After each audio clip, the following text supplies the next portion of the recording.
ये झंडा आपने क्यों फहराया? मैं यहाँ का सरपंच हूँ। आप यहाँ के सरपंच हैं, लेकिन जहाँ तक मुझे पता है इस गांव के सरपंच तो महिला है। आपका नाम फुलवती है? मेरा नाम मोतीलाल है। अगर आपका नाम मोतीलाल है तो आपने झंडा क्यों फहराया? ये अधिकार किसने दिया आपको? तो पूछने वाला होता कौन है? एक तो रिपब्लिक डे चल रहा है और बिना परमिशन के स्कूल ग्राउंड में आ गए हो। हाँ, किसकी परमिशन ली? और ऊपर से सरपंच साहब से बदतमीजी कर रहे हो। तुम्हें डर नहीं लगता? शर्म नहीं आती है? जेल भिजवाऊं तुम्हें? आपने मुझे यहाँ इसलिए बुलाया कि कोई भी एरा गेरा नत्थु गेरा आके मुझसे सवाल करे, सरपंच से? नहीं नहीं सरपंच साहब, मैं इस गंवार को अभी बाहर निकलवाती हूँ। Guard, guard! सर वो क्या है ना, ये गांव के अनपढ़ गंवार ऐसे ही स्कूल में घुस आते हैं, इसीलिए तो मैं कब से आपसे कह रही हूँ कि गेट का बिल पास करवा दीजिए। थोड़ी कमाई आपकी हो जाएगी और थोड़ी मेरी। गेट का बिल पास हो गया, मैंने मंत्री जी से बात कर दी है। पहले इसको बाहर निकालिए। जी सर, जी सर। वो अनपढ़ गंवार निकल यहाँ से। मैं चाहे अनपढ़ गंवार हूँ चाहे कोई भी हूँ, आप मुझे ये बताइए कि अगर ये सरपंच नहीं है तो इन्होंने झंडा क्यों फहराया? बस मुझे ये जानना है। तुझे गांव के सरपंच की ताकत पता है? सारे गांव का पावर मेरे पास होता है। मैं चाहे जो कुछ कर सकता हूँ। तेरे जैसों से मुझे पूछने की जरूरत नहीं है। मैं एक आम नागरिक के हैसियत से पूछ रहा हूँ कि आपको ये अधिकार किसने दिया है? मुझे भी जानने का अधिकार है। आपको मुझे मेरे सवालों का जवाब देना पड़ेगा। ओ गंवार किसान, हमको ना तुझे सवाल जवाब देने की कोई जरूरत नहीं है, समझा तू? अरे तुम जैसे गंवार लोग ना यहाँ मेरे सामने खड़े होने के भी हकदार नहीं है। बस वो चल चल चल निकल यहाँ से। और वैसे भी किस अधिकार से सवाल पूछ रहा है तू? हाँ, किस अधिकार से? तेरा यहाँ कोई पढ़ता है? तू यहाँ पढ़ता है क्या? हाँ रामलाल, पता नहीं ये गार्ड कहाँ मर गया है। तुम इसे निकालो बाहर। हाँ मैम, मैं निकालता हूँ। चलिए जाइए, आप यहाँ से जाइए। आप सरकारी स्कूल के कार्यक्रम को बाधित कर रहे हैं, आप ऐसा नहीं कर सकते। मैं यहाँ से मेरे सवालों का जवाब लिए बिना नहीं जाऊंगा। आपको जो करना है कर लीजिए, मेरा हक है जानने का। अरे हाँ, होगा तुम्हारा हक, अधिकार। आना किसी दिन आराम से ऑफिस में अपना आधार कार्ड लेके सब बता देंगे तुम्हें। अभी तुम्हें पता है गणतंत्र दिवस का प्रोग्राम चल रहा है और तुम यहाँ आके इसमें रुकावट डाल रहे हो। तुम्हें पता है सरपंच जी आए हुए हैं और बड़े बड़े अफसर आने वाले हैं और कलेक्टर साहब भी आने वाले हैं। और अगर तुम चाहते हो ना कि मैं पुलिस को ना बुलाऊं तो जाओ यहाँ से। जिससे बुलाना है बुला लो, मैं यहाँ से कहीं नहीं जाऊंगा जब तक सरपंच मुझे मेरे सवालों का जवाब नहीं दे देते। अच्छा, तो तू सरपंच से जुबान लड़ाएगा, बेइज्जती करेगा तू? मैडम, बहुत बेइज्जती होगी मेरी। मैं अभी मंत्री जी से बात करके आपको सस्पेंड करवाता हूँ।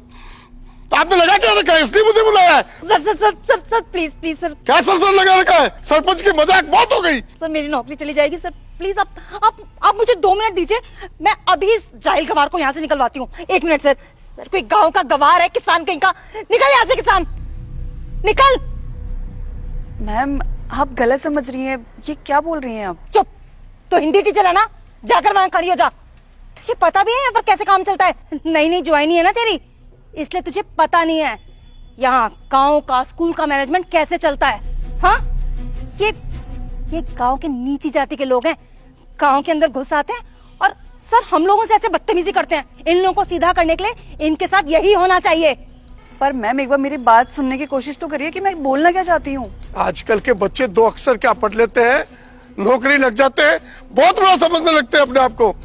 तुझे सरपंच की हैसियत का पता नहीं है। इस लुंगी वाले को तो मैं सबक सिखाता हूँ। अभी एसपी से बात करता हूँ मैं। आप दोनों जिनके साथ बदतमीजी कर रहे हैं ना, आपको पता भी है वो कौन है? कौन है? गाँव का किसान ही होगा, कोई IAS थोड़ी ना होगा। हाँ, कोई बड़ी तोप नहीं होगा और सरपंच से बड़ी तो कोई तोप हो ही नहीं सकता। ये मिस्टर आनंद मंडल है, IAS ऑफिसर। क्या?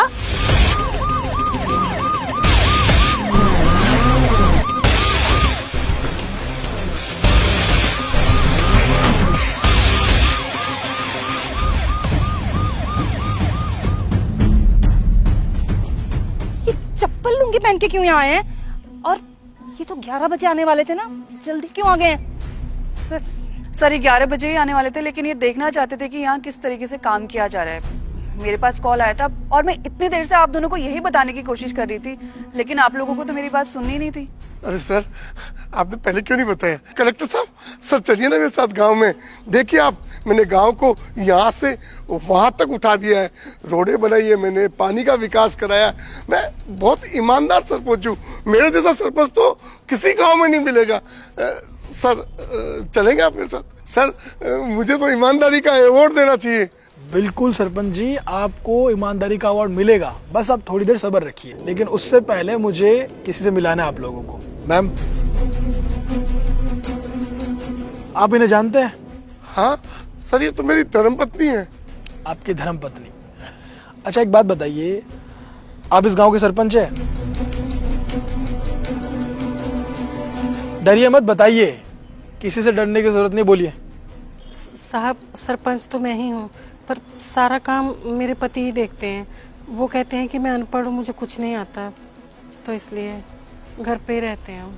सर सरपंच तो यही है, लेकिन ये तो महिला है ना, महिला का काम तो झाड़ू पोछा घर का काम करना होता है, ये सब तो पुरुषों का काम होता है। हम पुरुष करेंगे ये सब तो। वो क्या है, मेरे पे 2-4 केस थे, मैं चुनाव लड़ नहीं सकता था, इसलिए मैंने इनको चुनाव लड़ाया। बाकी सरपंच की कमान तो मैं ही संभालूंगा ना।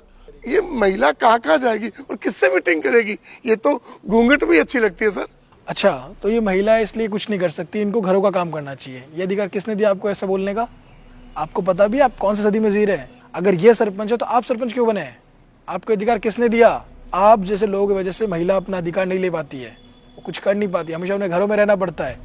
इसी चीज को देखते हुए आपको सजा मिलेगी। और हाँ, आप पे 2 केस लगे हुए हैं ना, तीसरा भी लगने वाला है, अब जेल जाएंगे। नहीं सर, मुझे माफ कर दीजिए सर, मुझसे गलती हो गई, आगे से ध्यान रखूंगा। माफ? अच्छा ठीक है, मैं आपको माफ कर दूंगा, लेकिन उससे पहले आपको मेरे कुछ सवालों का जवाब देना पड़ेगा। सर क्यों नहीं, मैं यहाँ का सरपंच हूँ, पूछिए आपको क्या सवाल पूछना है। अच्छा बताइए, अभी आप झंडा फहरा रहे थे, तो राष्ट्रीय गान के बारे में बताइए, कुछ पता है आपको? चलो कुछ इजी सा पूछता है आपके लिए, सब छोड़िए, ये बताइए भारत में राज्य कितने हैं? नहीं पता। आप ये बताइए कि भारत की राजधानी क्या है? नहीं पता आपको। चलिए एक आसान सा सवाल और, अब पढ़े लिखे कितने ये बताइए। सर मैं पढ़ा लिखा यहाँ तक सर अनपढ़ हूँ। आपको मजाक लगता है? आप जैसे अनपढ़ की वजह से ही हमारा देश पिछड़ता जा रहा है। हर चीज को आप लोग हल्के में लेते हैं। अब सरपंच है तो क्या आपने क्या कर लिया? आप अगर पढ़े लिखे होते तो आपको पता चलता है कि रोजगार क्या होती है, लोग कितनी मेहनत करते हैं बच्चे आगे बढ़ने के लिए। और आपने ये भी कहा था कि आपने गांव में बहुत विकास किया है। आप अनपढ़ इसलिए आपको पता नहीं है। मैं इसी रोड से आया हूँ, रोड तो छोड़िए, आने का रास्ता तक नहीं दिख रहा था मुझे। ये विकास किया आपने गाँव में। आप पढ़े लिखे होते तो आप विकास करते, लेकिन आप अनपढ़ है, कर ही क्या सकते हैं? जो वोट देता है वो समझ नहीं पाता है किसको वोट देना चाहिए, किसको वोट नहीं देना चाहिए। हर जगह भ्रष्टाचार बढ़ता जा रहा है। और मैडम, मैंने जो इनसे सवाल पूछा था, आपको उसके बारे में कुछ पता है? कुछ भी पता है? नहीं पता होगा, क्योंकि आप भी घूस दे के टीचर बने होंगे, है ना? और ये मत सोचना कि आप लोग बच जाएंगे। नकली सरपंच बन के आपने जितने भी पैसे खाए लोगों के, उसकी सजा आप लोगों को मिलेगी। मेरे पास सारे सबूत है। मैं जल्दी यहाँ इसलिए आया था ताकि आप लोगों को रंगे हाथ पकड़ सकूं या देख सकूं कि आखिर यहाँ चल क्या रहा है। जब तक हम आवाज नहीं उठाएंगे तब तक आप लोग बदल नहीं सकते। और आप लोग बदलेंगे कैसे? जब तक आपको सजा नहीं मिल जाती। और जेल तो आप लोग जाएंगे। नहीं सर, जेल मुझे मत भेजिए, मुझे जेल से बहुत डर लगता है सर। सर मेरी तो छोटी सी गलती है सर, मेरे को जेल में मत डालिए सर। आप यहाँ के टीचर हैं, इन बच्चों को आप क्या सिखाते हैं? जाति बिरादरी के बारे में, इसकी जाति अच्छी नहीं, उसकी जाति अच्छी है, उसके साथ बैठो, इसके साथ मत बैठो। टीचर को ये शोभा देता है? बिल्कुल शोभा नहीं देता है। आपको अच्छी शिक्षा देनी चाहिए, लेकिन आप लोग अच्छी शिक्षा देंगे कैसे? आप तो अनपढ़ है और आप घूस देके टीचर लगे, तो अच्छी शिक्षा कैसे मिलेगी बच्चों को? नहीं मिल सकती। इसी वजह से हमारा देश पिछड़ता जा रहा है। आज हमारे देश को बहुत आगे होना चाहिए था, लेकिन बहुत पिछड़ा है। क्यों? आप जैसे कुछ करप्ट टीचर्स की वजह से। बहुत से अच्छे टीचर्स भी, बहुत से अच्छे सरपंच भी है, लेकिन उनको मौका नहीं मिलता अच्छे काम करने का, क्योंकि आप जैसे लोग उनका मौका, उनका हक खा जाते हैं। लेकिन अब ये और बर्दाश्त नहीं होगा। जब तक आपको सजा नहीं मिलेगी, आप लोग सालों तक जेल में नहीं रहेंगे, तब तक ये सिस्टम सुधर नहीं सकता। देर लगेगा, लेकिन ये सिस्टम सुधरेगा। चलिए जाइए। लो, पुलिस भी आ गई आपको लेने के लिए। और आप लोगों को फेमस होने का बड़ा शौक है ना, और आप लोगों के इंटरव्यू के लिए मीडिया आ चुकी है। जल्दी से इंटरव्यू दे दीजिए कि आप लोगों ने क्या क्या किया है। लाखों करोड़ों रुपए आप लोगों ने खाए ना, जल्दी से भर देना, वरना तो कोई नहीं बचा सकता आप लोगों को। चलिए जाइए, करप्शन में पूरी तरीके से डूब चुके हैं आप लोग। चलिए जाइए। सर माफ कर दीजिए सर, प्लीज।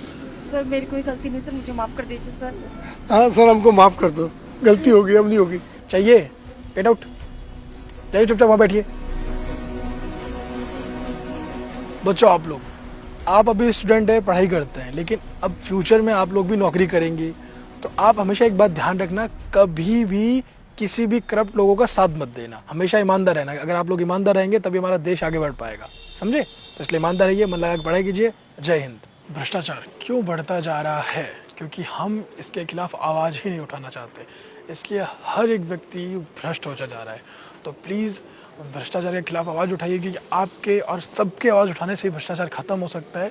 आज नहीं तो कल मुझे पूरा विश्वास है कि भ्रष्टाचार खत्म होगा, हमारा भारत बहुत आगे जाएगा, बिल्कुल भ्रष्टाचार मुक्त रहेगा। तो प्लीज़ साथ दीजिए और आवाज़ उठाइए, और इस वीडियो को सभी फ्रेंड के साथ, फैमिली का शेयर कीजिए, क्योंकि इसमें जो मैसेज है बहुत ही इंपॉर्टेंट है। जल्दी से इस वीडियो को सभी का शेयर कीजिए और हमारे यूट्यूब चैनल को सब्सक्राइब कीजिए, हमारे फेसबुक फॉलो कीजिए। हमेशा से मुस्कुराते रहिए, खुश रहिए। Thank you.